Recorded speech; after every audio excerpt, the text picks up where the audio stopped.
Les vamos a estar contando algunos conceptos y algunos temas que hemos venido investigando con el Centro de Modelamiento Matemático de la Universidad de Chile y otros temas donde nos interesa de verdad conocer cuál es su opinión y saber cómo ustedes lo viven día a día en la sala de clase. Vamos a tener un módulo teórico que se llama Todos pueden aprender matemática. En segundo lugar vamos a tener algunas actividades prácticas de reflexión. Y en el segundo módulo les vamos a presentar lo que tal vez va a ser más interesante para ustedes, que son algunas estrategias prácticas y pedagógicas que ustedes pueden implementar en su sala de clase para tener un mejor manejo con los estudiantes que tienen a veces ese fenómeno y esa ansiedad y esa sensación de que ellos no son buenos para las matemáticas. Les voy a pedir que encuentren en su carpeta de materiales una pequeña ficha adhesiva y en esa ficha adhesiva anoten 3 elementos esenciales para que podamos conocernos. Anoten en la ficha adhesiva su nombre de pila. En segundo lugar, anoten de qué establecimiento educacional vienen, en qué establecimiento educacional trabajan. Y en tercer lugar, anoten alguna característica personal que los identifique, que no tiene que ser necesariamente laboral. Y la actividad 2 se trata de 4 preguntas muy sencillas que les pedimos contestar con toda franqueza, porque no hay respuestas buenas ni malas. Estas 4 preguntas son muy simples, así que vamos a hacer el ejercicio de primero contestarlas rápido y luego iniciar una discusión y un comentario y una puesta en común en su propia mesa sobre estas preguntas. La primera pregunta es, ¿en matemáticas yo soy bueno para qué? Cuando yo era estudiante de matemáticas, una de mis experiencias más desafiantes fue la tercera pregunta. ¿En qué se parecen las respuestas que dimos? ¿En qué se diferencian las respuestas que dimos? Los monitores van a estar acompañándolos en esta reflexión. Pueden hacer esta conversación con calma porque es interesante y vamos a tener 15 minutos para hacerlo. Una de las cosas más interesantes que podemos hacer en esta puesta en común es que, a pesar de que no nos conocíamos, a pesar de que trabajamos en colegios distintos, en instituciones distintas, a pesar de que tuvimos distintas experiencias con la matemática de niños, yo estoy seguro por mi bolita mágica de que algunos puntos en común existieron en la respuesta. Una de las cosas que nos hace sentir a todos satisfechos, orgullosos y felices con la matemática es esa sensación de logro. Y todos la experimentamos con diferentes materias. Algunos se sintieron satisfechos cuando lograron por fin hacer las divisiones cuando eran niños. Otros se sintieron satisfechos cuando lograron encontrar la forma en que había que abordar el problema, ese problema complicado que estaba en la última página del libro. Y esa sensación de desafío, que era lo que estábamos tratando de rescatar en la pregunta 2, tiene que ser una parte esencial de la experiencia de aprendizaje. Y esa es una de las reflexiones que queremos hacer aquí hoy día. ¿Cómo como profesores estamos dando esa oportunidad de sentir esa sensación de desafío y esa sensación de logro en los estudiantes? Y la otra parte del desafío es cuando nos sentimos incapaces. Cuando como estudiantes, o incluso como profesores y adultos, a veces nos hemos sentido inseguros, inadecuados, de que en realidad no somos buenos para la matemática. Entonces, ¿cuáles son las sensaciones y las experiencias que nos transmiten esa inseguridad? Ese va a ser uno de los temas centrales de este taller. Y como de niños probablemente tuvimos ambas experiencias, ¿eh? Tuvimos la sensación de logro y tuvimos el desafío. Uno de los elementos principales que apareció, estoy seguro, como la razón y lo que a ustedes les gusta de enseñar matemáticas, es el desafío de hacer esas experiencias positivas para los niños. Los que tuvieron malos profesores de matemáticas o que tuvieron una mala experiencia, quieren dar vuelta a la historia para sus niños. Y los que tuvieron una experiencia positiva, sienten ese ejemplo, ese profesor ejemplar al que uno se quiere parecer. Y el mensaje que nosotros les queremos transmitir hoy día sobre las creencias es que todos pueden aprender matemáticas. Este es un mensaje que a veces se nos olvida, porque la verdad es que no todos creemos, no todas las personas en la sociedad creen que todos pueden aprender matemáticas. Entonces es una buena oportunidad para hablar sobre las creencias. ¿Y qué son las creencias? Las creencias son algo que sentimos sobre la realidad que puede estar correcto o incorrecto, y sin embargo son tremendamente poderosas. ¿Por qué son poderosas las creencias? Y las creencias sobre la matemática. ¿Qué es la matemática? ¿Cómo se enseña la matemática? ¿Cómo se aprende la matemática? Todos tenemos una opinión distinta, todos tenemos una visión distinta. Aquí no hay un acuerdo. No es algo que quede escrito en el manual y que todos digamos, ah, sí, eso es la matemática. Aquí hay creencias en juego. Y sin embargo, esas creencias son tremendamente relevantes. ¿Y por qué? Porque las creencias se convierten en prácticas. Nosotros actuamos como docentes, actuamos como personas en base a nuestras creencias. Y cuando tú eres un profesor, tus creencias tienen implicancias fuertes. ¿Por qué? Porque influyen las decisiones que tú tomas como profesor, las estrategias pedagógicas que implementas con los estudiantes y un sinfín de cosas que se juegan en la sala de clase y, como ustedes pudieron recordar de su experiencia de niños, impactan en cómo los niños entienden la matemática también. Ahora, hoy día en la sociedad hay algunas creencias que son prevalentes, que mucha gente las tiene y que merecen un poquito de reflexión porque a lo largo de los últimos años, especialmente los últimos 20 años, contamos con evidencia nueva para poder problematizar y discutir estas creencias. Una de estas creencias es que hay personas que tienen una mente matemática y hay otras personas que simplemente no tienen una mente matemática. Este tipo de creencia es tremendamente prevalente en la sociedad general. Hace poco conocimos el caso de un profesor de enseñanza básica que nos comentaba que había recibido la visita de un apoderado. Entonces, este apoderado venía a decirle básicamente, profesor, de verdad, no se preocupe por mi hijo, no pierda el tiempo. Mi papá era malo para las matemáticas, yo soy malo para las matemáticas y mi hijo también. Este tipo de experiencia que parece un poco un chiste, ¿no? Sin embargo, es algo que pasa en la realidad. Hoy día mucha gente cree que o tú tienes la habilidad matemática o no la tienes.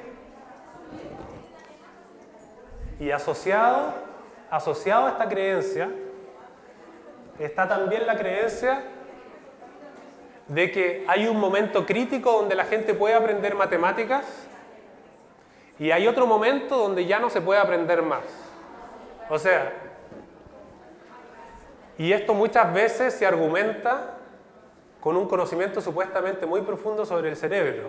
Mira, es que las conexiones del cerebro se desarrollan en una etapa de la niñez o la adolescencia y de ahí en adelante no hay nada que hacer. Estas que son creencias sobre las matemáticas, en realidad queremos decirles que ya no son creencias. Hoy día estos son mitos. ¿Y por qué son mitos sobre las matemáticas? Porque tenemos evidencia muy sólida, evidencia fuerte de investigaciones científicas, de los nuevos avances de los estudios sobre el cerebro, que hace 20 años eran inimaginables, que nos dicen que estas dos cosas no son verdad. La primera evidencia fuerte que tenemos sobre esto es que en realidad el cerebro cambia todo el tiempo. A lo largo de una vida de la persona, el cerebro está cambiando constantemente. Esto se le llama, los neurocientíficos le llaman la plasticidad cerebral. Yo sé que algunos de ustedes habían escuchado este concepto.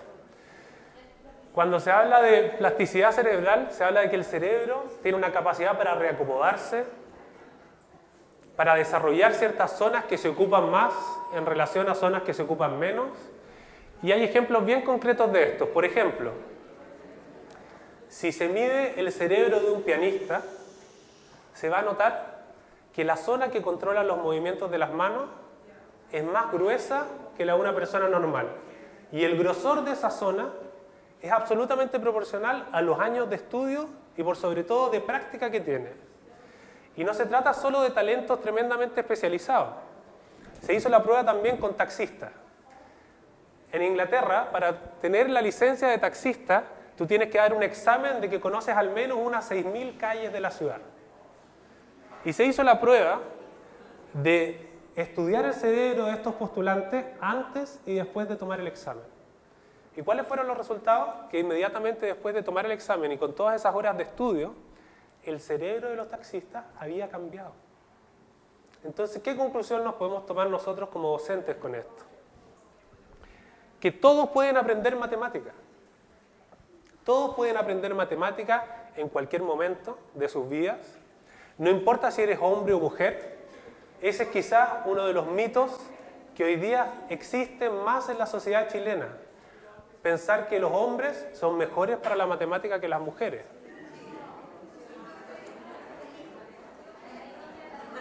Esto generó polémica. Esto generó polémica. Discutamos un poquito eso. Y les voy a plantear una pregunta.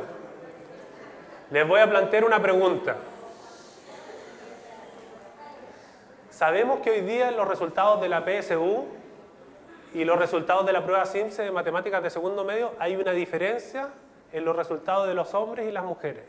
Y los hombres obtienen mejores resultados en matemáticas que las mujeres. Pero para las personas que creen que eso quiere decir que hay una diferencia natural entre los hombres y las mujeres, ¿por qué es que en las pruebas de los niños más pequeños no hay diferencia o la diferencia es más pequeña?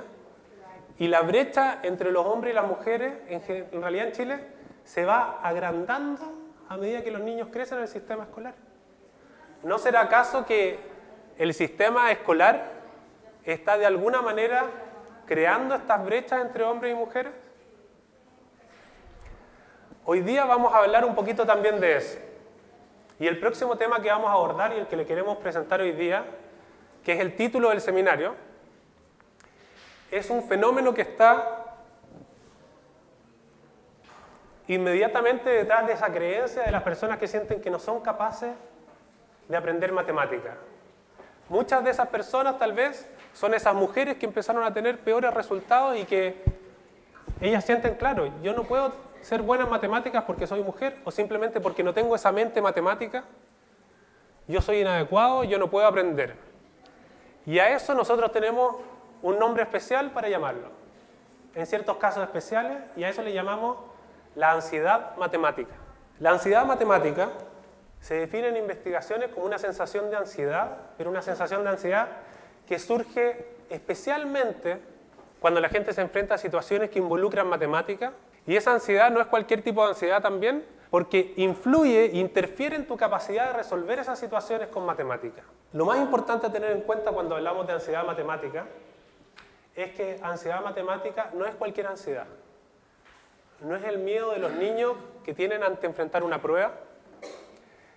Es ese miedo que surge específicamente y distinto a otros con la matemática. Es ese niño que se porta bien en todos los cursos, pero en la clase de matemáticas se empieza a poner desordenado, empieza a mirar para otro lado, se pone inquieto, empieza a molestar a sus otros compañeros. Esa cosa que surge especialmente en la clase de matemáticas.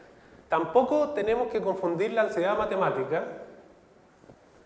con ese hormigueo en la guata que es positivo, ese que ustedes reconocieron como sensación de desafío. A veces nosotros y los niños nos enfrentamos a un problema que nos genera algún grado de ansiedad. Voy a ser capaz de resolverlo, pero si ese grado de ansiedad no me impide resolver el problema y por el contrario me entusiasma más para hacerlo, podemos decir que es una ansiedad positiva.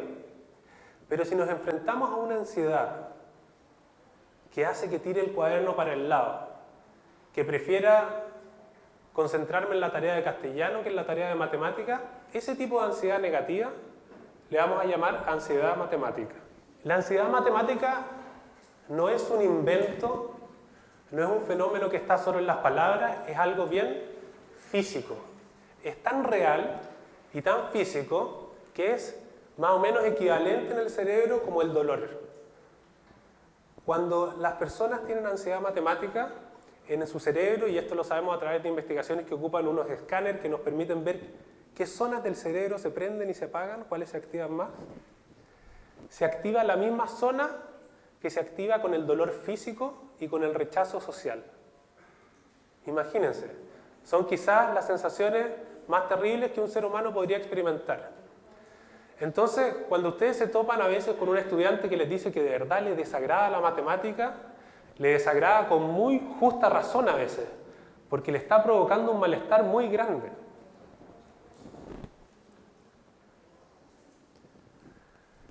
¿Y por qué esta sensación de malestar también a veces interfiere con la capacidad matemática? Cuando hacemos resolución de problemas o cualquier ejercicio que involucra matemática, el cerebro ocupa naturalmente una capacidad que se llama la memoria de trabajo. Imagínense que ustedes leen el enunciado de un problema y cuando leen el enunciado de un problema tienen que ir guardando distinta información relevante. Pedro y Juan son dos niños, Pedro tiene 14 años, Juan tiene 16 años, me están haciendo una pregunta sobre la diferencia de sus edades en 10 años más. Entonces, el cerebro tiene que ir guardando información clave. Y en cualquier tipo de operación matemática se ocupa esa capacidad que le llamamos la memoria de trabajo. Ahora imagínense un niño que tiene mucha ansiedad. Su capacidad cerebral está siendo ocupada no en su memoria de trabajo, sino en la preocupación. La preocupación se está llevando una parte de su memoria de trabajo. Y ese déficit en la memoria de trabajo hace que los niños que tienen ansiedad matemática tengan tal vez y tienen peores resultados en los ejercicios y en las evaluaciones.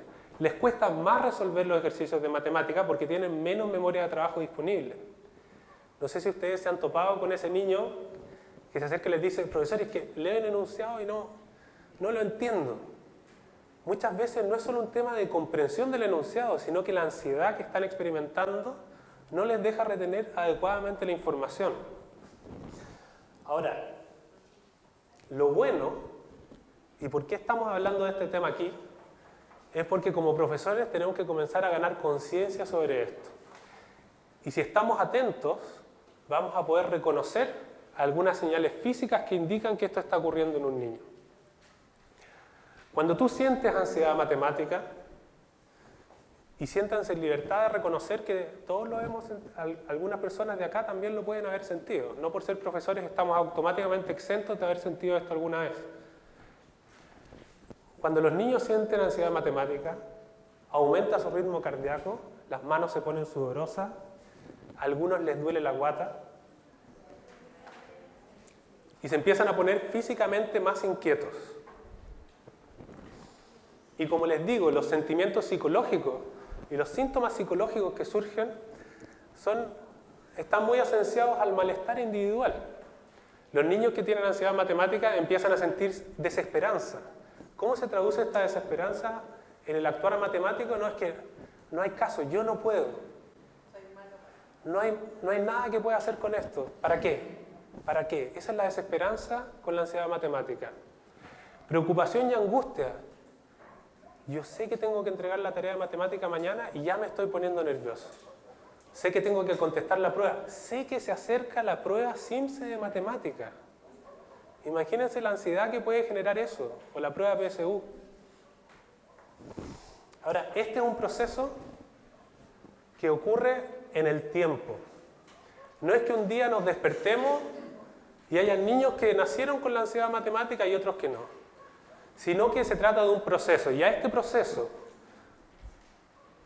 que desarrolla la ansiedad matemática en los niños y después en los adultos también, porque ese niño va a generar una relación que se la va a llevar por toda su vida en el tiempo, a ese proceso le llamamos el ciclo de evitación de las matemáticas.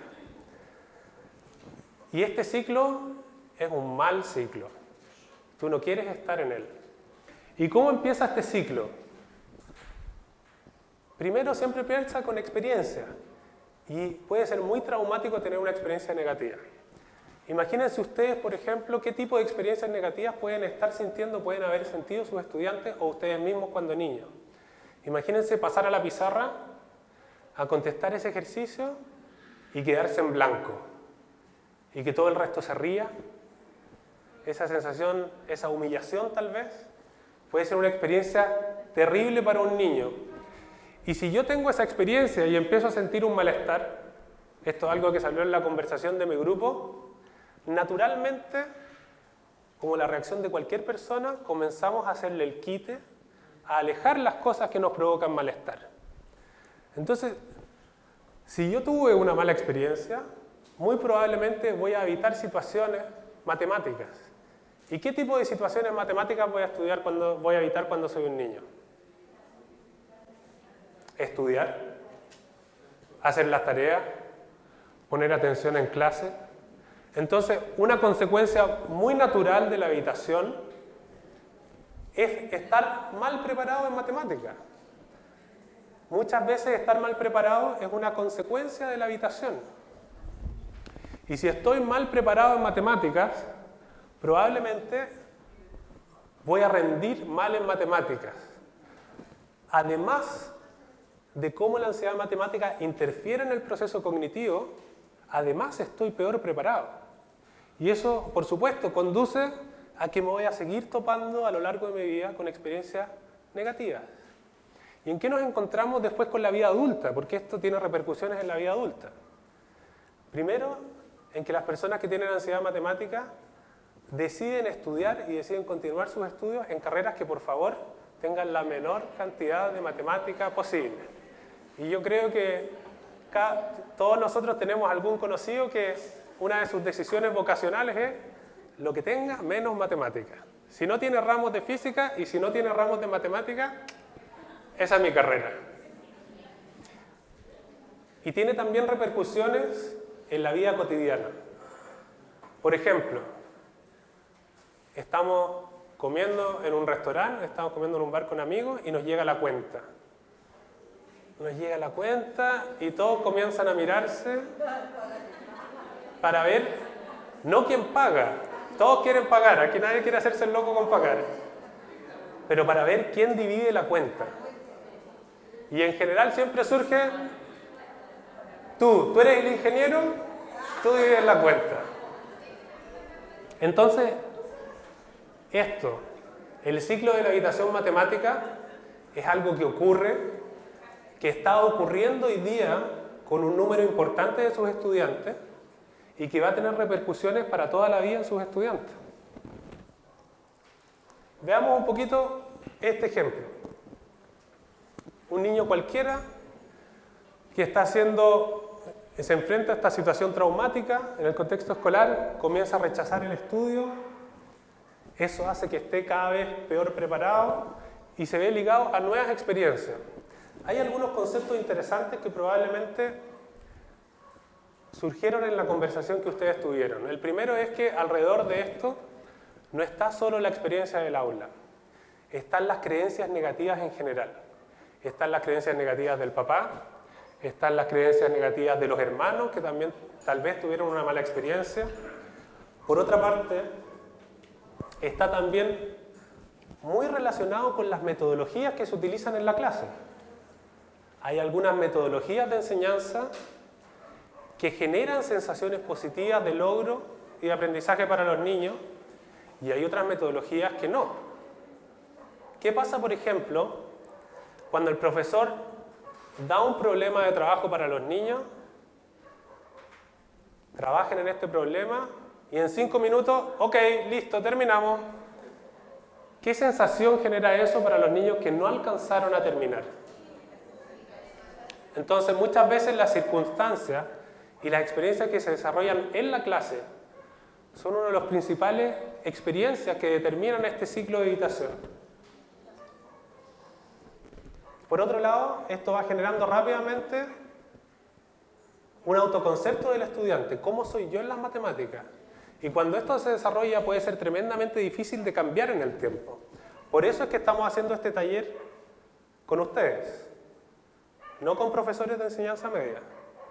Porque con ustedes estamos en el momento adecuado de interrumpir el ciclo. Y de eso se trata este taller. En este taller tenemos que irnos con las herramientas para poder interrumpir el ciclo y detectar en qué momento están nuestros estudiantes y saber cómo intervenir adecuadamente para que esto no da más.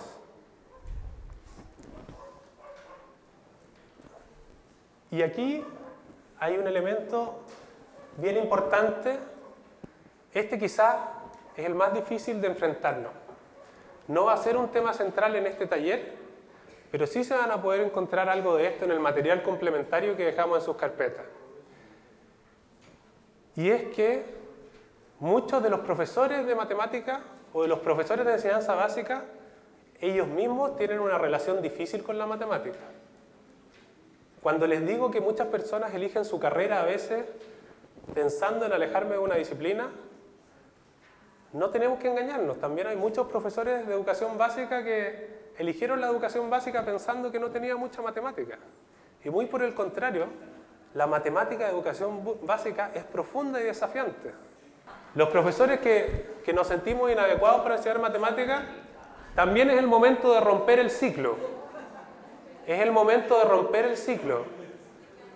Ustedes también pueden ser buenos para la matemática y si tenemos los elementos adecuados de preparación y las estrategias adecuadas, podemos ser actores relevantes en el aprendizaje de matemáticas de los estudiantes. Tenemos un caso de una estudiante real. Les voy a pedir que una persona de su grupo lea el caso en voz alta para todos, ¿ok? Y luego, en grupo, traten de contestar 3 preguntas. La primera pregunta es, ¿cuál es su impresión general del caso? Es decir, ¿qué están viendo ustedes en este caso? La segunda pregunta es si ustedes reconocen acaso qué elementos de la historia que estamos viendo pueden generar ansiedad matemática. Y esta tercera pregunta, la última, ¿qué acciones tomarían ustedes como profesores para prevenir esta situación? Lo que les voy a pedir es que en su mesa tienen unas cartulinas y traten de llegar a un consenso como grupo de 1 o 2 acciones que ustedes tomarían como profesores para disminuir la ansiedad. Y les voy a pedir que escriban con letras un poco más grandes en esa cartulina la acción que ustedes tomarían. Y durante la sesión del café, el coffee break que vamos a hacer más adelante, ustedes van a poder ver las acciones que las distintas mesas sugieren para tratar esta situación.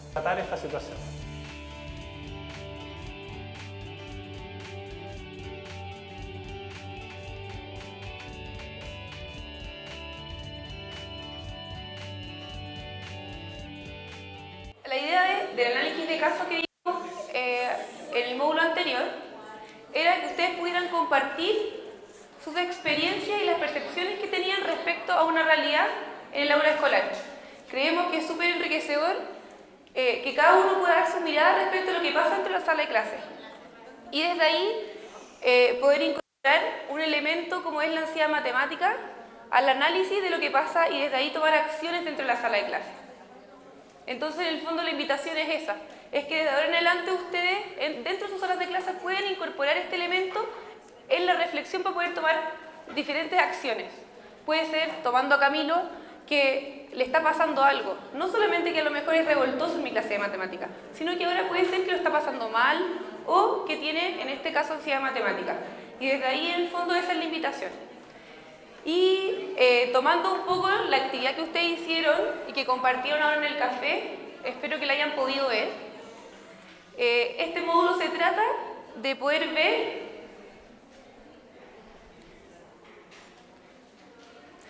algunas estrategias que nos pueden ayudar a fomentar el trabajo en matemática, el aprendizaje en matemática. Y a su vez, a lo mejor, bajar la ansiedad en el aprendizaje. Entonces, bueno, acá hay algunas frases que quiero conversar con ustedes. Primero, que la ansiedad matemática no tiene que ser una excusa para bajar la calidad de mi clase o para bajar el nivel. La invitación en el fondo acá es que ustedes puedan incorporar esta idea y desde ahí pensar de otra manera sus clases. Porque pensando en el objetivo mayor de ser profesor, lograr que nuestros estudiantes aprendan, es necesario poder incorporar este tipo de variables para que efectivamente se logre el aprendizaje. Entonces, en este módulo la invitación es que ustedes puedan ser agentes de cambio dentro de sus salas de clase.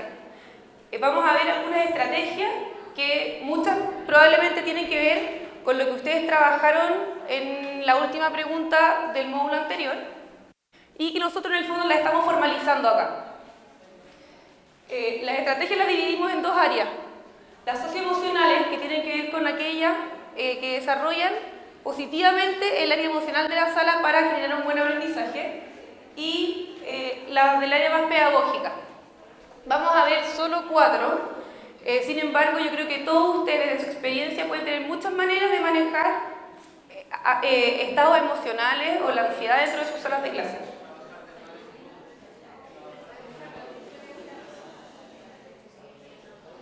La primera estrategia que vamos a ver es validación de sensaciones. El proceso de enseñanza-aprendizaje en matemáticas generalmente genera diferentes sensaciones. Hay algunos estudiantes que se van a enfrentar con miedo, otros van a estar con dudas, otros van a pensar en el desafío que implica aprender este nuevo contenido. Desde ahí ustedes como profesores es muy importante que trabajen con estas sensaciones.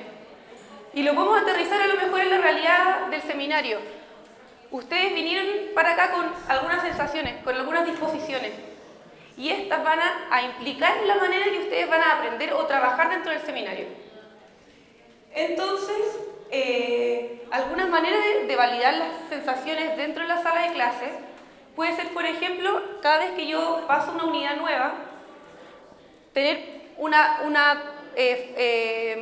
10 sensaciones, 5 sensaciones las que ustedes encuentren pertinentes y pedir a los estudiantes que se identifiquen con una y expliquen por qué. Muchas veces las sensaciones no están expresadas en palabras y desde ahí cuando yo genero que el estudiante las baje al nivel de palabras, bajo la angustia, bajo la duda y el estudiante es capaz de autorregularse hacia el aprendizaje. Ahora, creo que es importante hacer una salvedad ahí. Muchas veces el exteriorizar sensaciones implica que dentro de la sala de clase hay una cultura donde se permite eso. ¿Por qué? Porque si yo tengo un niño que me dice, no, a mí me da miedo, y tengo un compañero que le dice que eres gallina o cualquier otro tipo de calificativo, probablemente lo que yo voy a generar es que estas personas o estos estudiantes no digan nada. Entonces desde ahí, si es que yo encuentro válido que los estudiantes puedan expresar su estado emocional frente a un aprendizaje, necesito también tener ciertas normas que permitan eso. Entonces, bueno, así que les voy a pedir ahora que todos volvamos.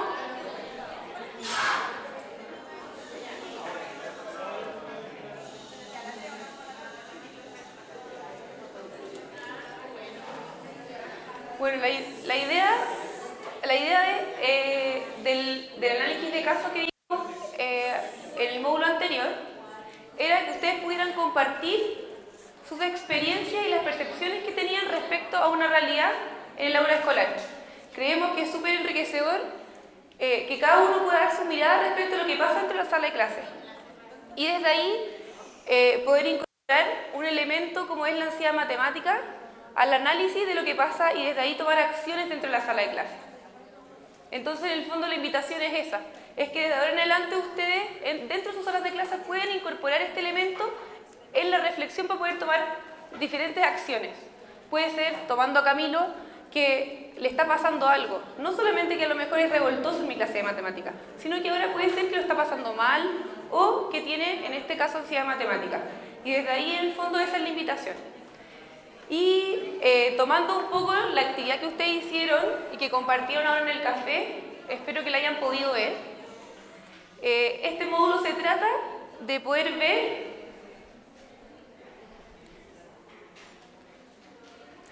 algunas estrategias que nos pueden ayudar a fomentar el trabajo en matemática, el aprendizaje en matemática. Y a su vez, a lo mejor, bajar la ansiedad en el aprendizaje. Entonces, bueno, acá hay algunas frases que quiero conversar con ustedes. Primero, que la ansiedad matemática no tiene que ser una excusa para bajar la calidad de mi clase o para bajar el nivel. La invitación en el fondo acá es que ustedes puedan incorporar esta idea y desde ahí pensar de otra manera sus clases. Porque pensando en el objetivo mayor de ese profesor, lograr que nuestros estudiantes aprendan, es necesario poder incorporar este tipo de variables para que efectivamente se logre el aprendizaje. Entonces, en este módulo la invitación es que ustedes puedan ser agentes de cambio dentro de sus salas de clase. Vamos a ver algunas estrategias que muchas probablemente tienen que ver con lo que ustedes trabajaron en la última pregunta del módulo anterior y que nosotros en el fondo las estamos formalizando acá. Las estrategias las dividimos en dos áreas.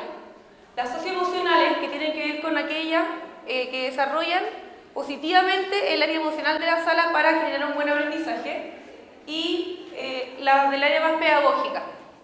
Vamos a ver solo 4, sin embargo yo creo que todos ustedes en su experiencia pueden tener muchas maneras de manejar estados emocionales o la ansiedad dentro de sus salas de clase.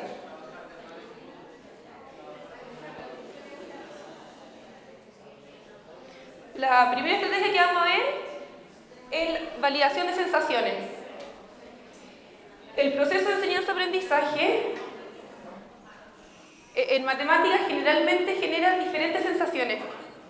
Hay algunos estudiantes que se van a enfrentar con miedo, otros van a estar con dudas, otros van a pensar en el desafío que implica aprender este nuevo contenido. Desde ahí ustedes como profesores es muy importante que trabajen con estas sensaciones. Y lo podemos aterrizar a lo mejor en la realidad del seminario. Ustedes vinieron para acá con algunas sensaciones, con algunas disposiciones. Y estas van a implicar la manera en que ustedes van a aprender o trabajar dentro del seminario. Entonces, algunas maneras de validar las sensaciones dentro de la sala de clases puede ser, por ejemplo, cada vez que yo paso una unidad nueva, tener 10 sensaciones, 5 sensaciones las que ustedes encuentren pertinentes y pedirle a los estudiantes que se identifiquen con una y expliquen por qué. Muchas veces las sensaciones no están expresadas en palabras y desde ahí cuando yo genero que el estudiante las baje al nivel de palabras, bajo la angustia, bajo la duda y el estudiante es capaz de autorregularse hacia el aprendizaje. Ahora, creo que es importante hacer una salvedad ahí. Muchas veces el exteriorizar sensaciones implica que dentro de la sala de clase hay una cultura donde se permite eso.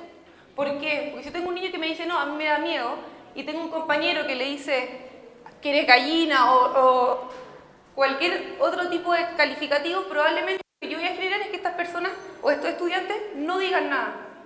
Entonces desde ahí, si es que yo encuentro válido que los estudiantes puedan expresar su estado emocional frente a un aprendizaje, necesito también tener ciertas normas que permitan eso.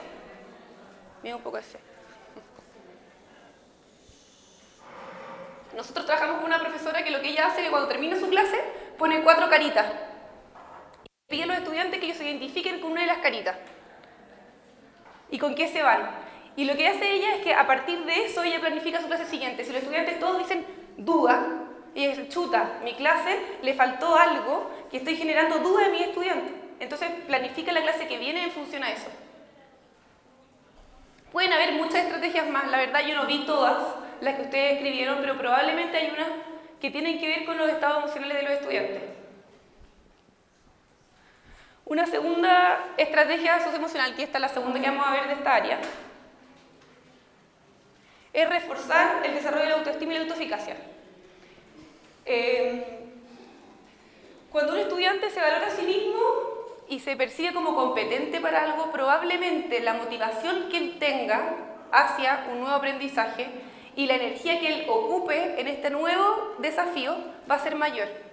Hay una profesora que nos contaba, en la mesa que yo estuve, como la necesidad del contacto físico, de acercarme al estudiante, de estar al lado, necesitas algo, te pasa algo. ¿Por qué? Sí, sobarle el hombro. ¿Por qué? Porque es bastante simple. Si yo me siento valorado, quiero entregar algo. Y viceversa, si yo valoro a mi estudiante, le estoy entregando el mensaje al estudiante de que él puede ser valorado. O sea, soy valorable. Entonces uno tiene que buscar estrategias para hacer sentir a estos estudiantes valorados. ¿Cómo? Dando tiempo para que hablen, a veces no solo temas curriculares, sino que a veces cosas que están pasando en su propio mundo. Permitir que entre ellos, por ejemplo, el respeto es súper importante para sentirse valorado. Desde ahí yo incentivar el respeto y la comunicación entre los estudiantes. Y pensando en la autoeficacia, que es la capacidad, o sea, la sensación de capacidad que tiene la persona frente a algo, algunas maneras de trabajarlo puede ser, por ejemplo, graduando el nivel de complejidad de los ejercicios. ¿Por qué? Porque para que una persona se sienta eficaz, yo requiero que sea autónomo, requiero que él sienta que es capaz de resolver algo, de manera autónoma. Y para eso es complicado para los profesores. ¿Por qué? Porque yo planifico una clase, que tengo estos objetivos, quiero que hagan este ejercicio, y lo que pasa es que tengo un estudiante que no es capaz o no está siendo capaz de llegar a un ejercicio. Y yo con la angustia de profesor, ¿qué hago? Voy y lo ayudo, y finalmente le resuelvo el ejercicio. ¿Qué mensaje le estoy entregando ahí? Que no es capaz. Entonces es muy difícil, y desde ahí la invitación es a ser muy consciente de los mensajes que yo entrego, a diferencia de lo que estoy diciendo verbalmente. ¿Por qué? Porque el profesor, cuando va y le ayuda a resolver el ejercicio, va de muy buena intención. Pobre, no podís, yo te ayudo. Sin embargo, el mensaje es el contrario, no eres capaz de hacerlo. Entonces desde ahí hay que buscar que sean autónomos, graduar la dificultad o la complejidad de los problemas. Ahora pasando a dos estrategias del área más pedagógica. Uno de ellos es trabajar en grupos o de a pares. Había un profesor que decía que él los ponía a trabajar de a pares cuando tenía un estudiante que no sabía. Y ahí, de hecho, una de las acciones fue que yo leí en uno de los papeles, era que a Camilo lo pusieran con un compañero que supiera. ¿Por qué? Porque el trabajar en grupo permite generar una identidad grupal. Si yo me equivoco, nos equivocamos. No me veo afectada de manera personal, se ve afectado el grupo. Y el trabajo en grupo tiene bastantes cosas asociadas, como por ejemplo el que se expliquen unos a otros de los estudiantes, genera que el aprendizaje sea más significativo, se lo está explicando un igual, no es un profesor, hay una cercanía distinta. A su vez le permite poder practicar. Yo a lo mejor al profesor no me atrevo a decirle, parece que se hace así, porque eso implica que me puedo equivocar, implica que puedo estar hablando una casa de pescado. En cambio, si yo le explico a un estudiante, puede generar que si me equivoco, no importa, estamos probando juntos. Ahora, creo que es importante tener en cuenta en el trabajo en grupo el tipo de trabajo en grupo que uno quiere hacer. ¿Por qué? Porque entre más tiempo yo requiera que ellos trabajen en grupo, es mayor la planificación que yo requiero hacer también. Si es que yo, por ejemplo, quiero solamente activar conocimientos previos, yo le puedo decir a los estudiantes, conversen de a pares 5 minutos respecto a los triángulos. ¿Qué tipo de triángulos existen? Eso puede ser 5 minutos. En cambio, si yo hago una guía y les digo, tienen toda la clase para hacerlo en pareja, puede ser que a mí me tocó con el compañero que más sabe, y entonces finalmente el que trabaja es el que más sabe. Desde ahí hay que pensar bien el tipo de trabajo que yo hago y para qué lo quiero.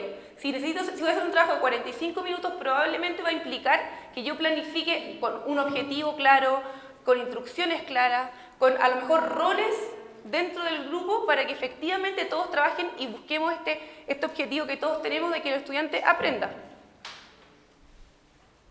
Y por último, la segunda estrategia pedagógica es trabajar con el error. Y también había un grupo que lo comentó en las actividades iniciales. Muchas veces pasa que los estudiantes aparece el error y es como fobia, soy malo para esto. Y varios comentaban que esto ocurría porque el sistema, al menos que les tocó a ustedes vivir, el error era algo muy estigmatizante. Ahora, es verdad, si yo me equivoco es una lata. Ahora eso no implica que yo no pueda seguir aprendiendo o que aprendas. Exacto. El error es una oportunidad para el profesor para lograr el aprendizaje que yo quiero. El error localiza al estudiante. Está aquí y yo quiero que llegue aquí. Entonces a mí me dice como profesor, hey, Antena, aquí está estudiante, Camilo está aquí, ¿qué hacemos? Entonces desde ahí la invitación es a ver el error como parte del proceso de aprendizaje. Y eso implica, por ejemplo, si yo tengo un estudiante que se equivocó, uno a veces tiende a decir, oye, listo, voy a otro. ¿Cuánto era? 2 más 2, 6. ¿Y tú qué tenís? ¿Por qué? Porque yo digo, así él como que pasa y no se equivocó. Sin embargo, el estudiante no sabe por qué se equivocó, no sabe qué hizo. Entonces no hay aprendizaje. Entonces desde ahí, en el fondo la invitación es a poder preguntar, ¿y qué hiciste? Muchas veces pasa que una dificultad en la formalización de la matemática, el estudiante sí sabe sumar, solo que no aprendió bien el algoritmo, por ejemplo. Entonces desde ahí es importante ver el error como parte del proceso. de enseñanza. Ahora voy a invitarlos a trabajar en la actividad número 4 de hoy día. Es cortita, atendiendo también al tiempo que nos queda y además siempre fue pensada para que sea cortita. Ustedes van a encontrar en su carpeta un montoncito de papeles que dice arriba actividad número 4. Les explico primero, escuchando la instrucción para que puedan entender, porque lo que van a encontrar ahí son 3 ejemplos de problemas. Y para trabajar ahora tenemos solamente 10 minutos. Ustedes se preguntarán cómo van a resolver los 3 problemas en 10 minutos. Obviamente no tenemos que resolver los 3 problemas. Nuestra idea es la siguiente.